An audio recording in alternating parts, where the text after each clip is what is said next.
Good morning, everyone. Welcome to another episode of Full Throttle with your host, Justin Kessler, and myself, Jenny. Today, your host will be talking to you on the episode of the new schedule coming out for the 2021, along with a new track that will be joining the 2021. Good morning, Justin. Morning. So with that, before your host starts talking to you on today's topics, will you all rise? Gentlemen, please remove your caps for our national anthem.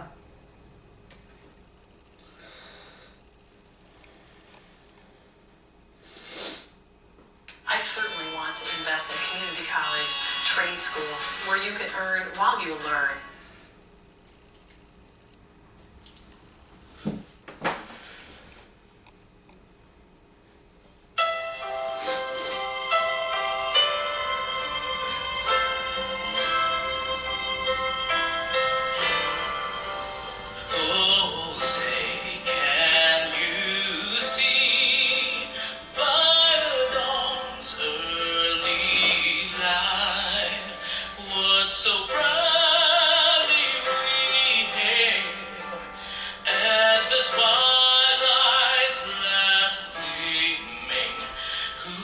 Stripes and bright stars through the perilous fight, o'er the ramparts we watched were so gallantly streamed, and the rugged red flag of our bursting midair gave proof through the night that our flag was still there.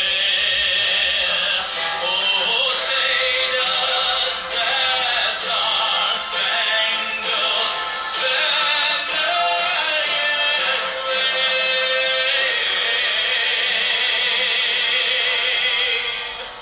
o'er the land of the free and the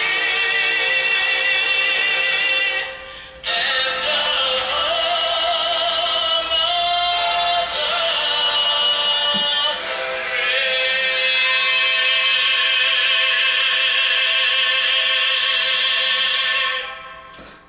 Alright, Jenny. So,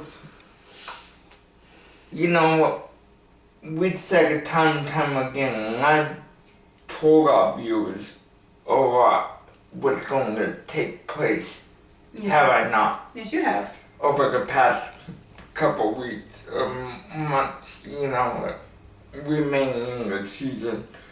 So, there's two big announcements that I thought was really intriguing, and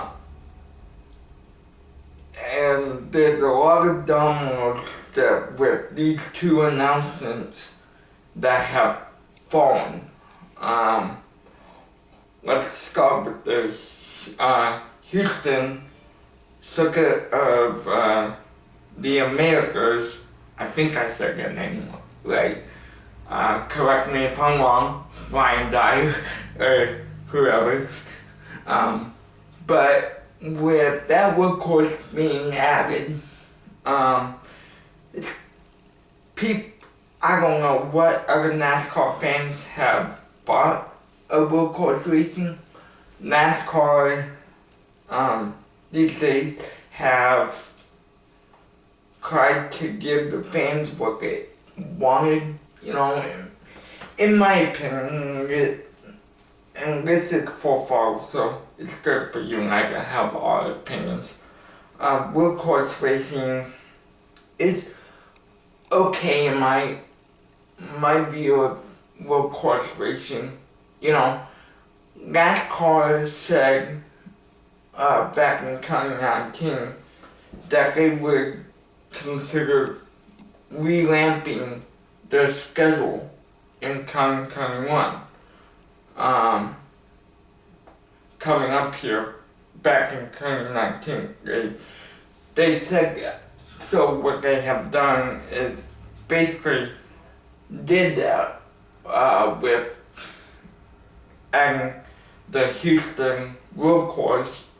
But however, that means to do that they had to abandon one class date Okay. for a point race, which I forgot to tell you to say in the answer, but I'm saying it now. So, but that means for Houston to gain a race, Texas Motor Speedway went down to 1 point race.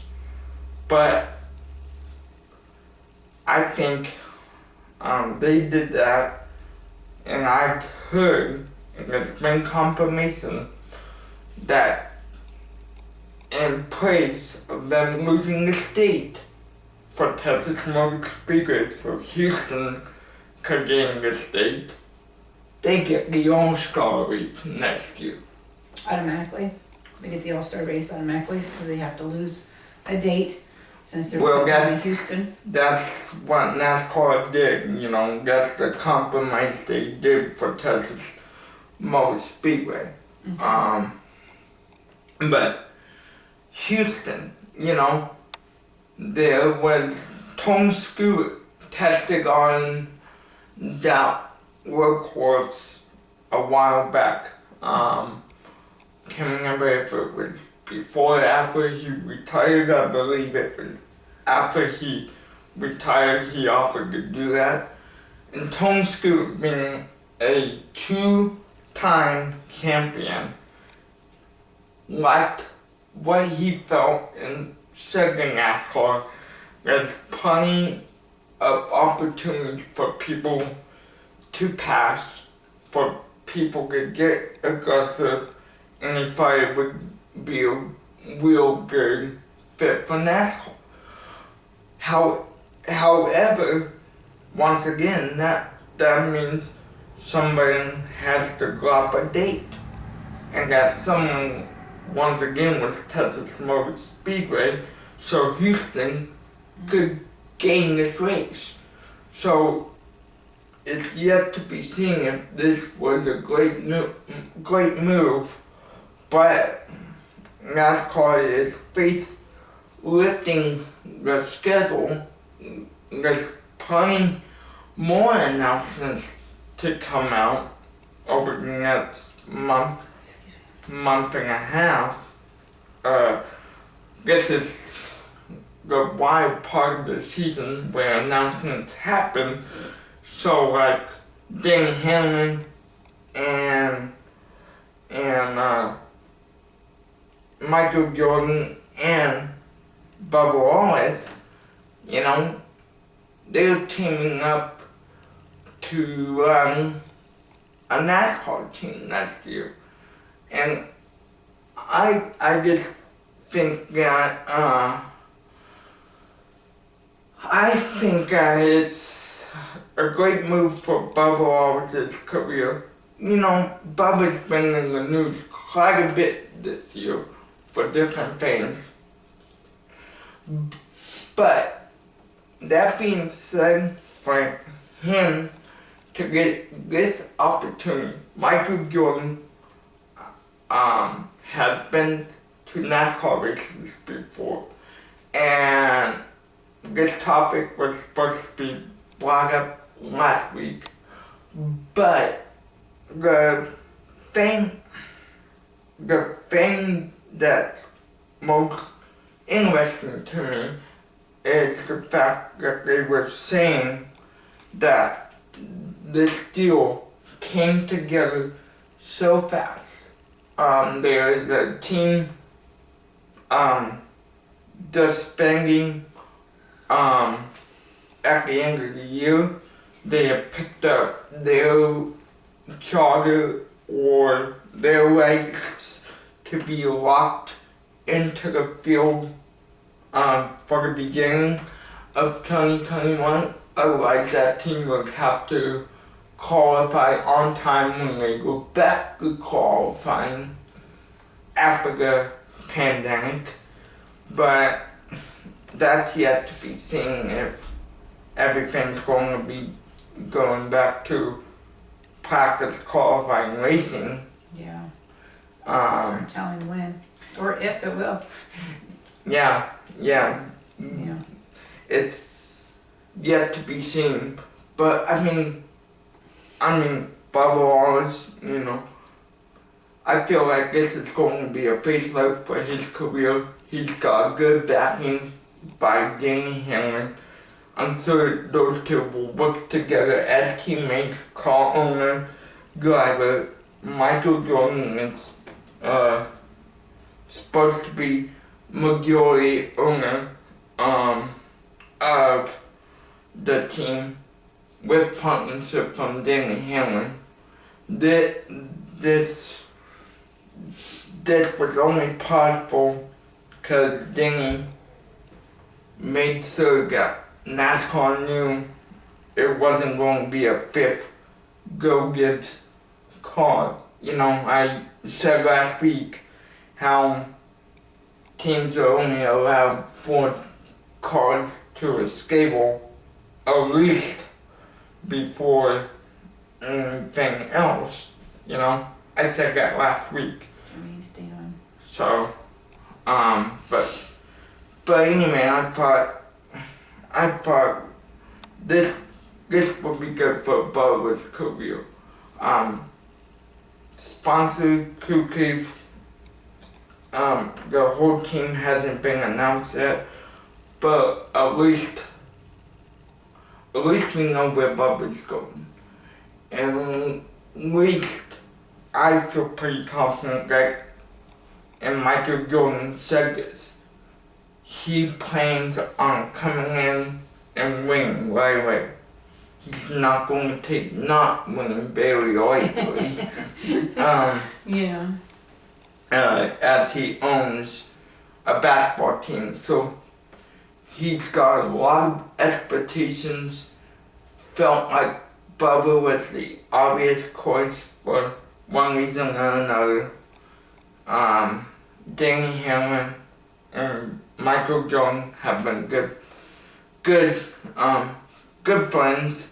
So, and there's a bunch of NASCAR commentators saying that this is a great move for NASCAR and everything, to have a new owner coming in. First time in years Yeah. that this has happened. So I think everybody's kind of anxious to see how this team hits the ground running. I know I will be watching. Hopefully again I can watch some races together next year and kind of have a better idea on both sides, don't you agree? Yes. To kind of tell you guys what we think, how the team is doing, and how everything's going. So, but that will conclude. And real quick, back to the Houston thing for a second. It has not been announced if they're going to use the whole course. There's different layouts that they could use. So, I mean, once more announcements come out, we'll be back focusing more on that. But I wanted to spend most of this episode talking about the other along with that. But furthermore, we will be right back with your race review from Las Vegas Motor Speedway from this past weekend. Until we meet again, goodbye, everyone.